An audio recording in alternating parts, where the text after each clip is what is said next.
চোর স্লোগান, কাদা ছোড়া আর বিতর্কের মাঝেই স্বামীর পাশে শক্ত হয়ে দাঁড়ালেন শুভশ্রী। ভোটের ময়দানে হার, বাইরে বেরোতেই কটাক্ষ আর অপমান, এমনই কঠিন পরিস্থিতির মুখোমুখি হতে হয়েছে পরিচালক রাজ চক্রবর্তীকে।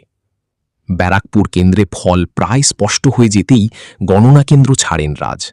আর ঠিক সেই সময়ই বাইরে থাকা জনতার একাংশ চোর চোর বলে স্লোগান দিতে শুরু করেন। পরিস্থিতি এতটাই উত্তপ্ত হয়ে ওঠে যে রাজের দিকে কাদাও ছোড়া হয়। তবে পুরো ঘটনায় একবারও মুখ খোলেননি তিনি। কিন্তু রাজ নীরব থাকলেও তার পাশে প্রকাশ্যে দাঁড়ালেন স্ত্রী শুভশ্রী গঙ্গোপাধ্যায়। সোশ্যাল মিডিয়ায় সন্তানদের সঙ্গে কিছু মিষ্টি মুহূর্তের ছবি পোস্ট করে শুভশ্রী লেখেন, "তুমিই আমাদের সুপার হিরো, আমাদের গর্ব, আমাদের সুপারস্টার।" এই পোস্ট সামনে আসতেই স্পষ্ট হয়ে যায় স্বামীর দুঃসময়ে শুভশ্রী তাকে একা ছাড়তে চাননি, বরং পরিবারের সমর্থন যে এখনও রাজের সবচেয়ে বড় শক্তি সেটাই বুঝিয়ে দিয়েছেন অভিনেত্রী।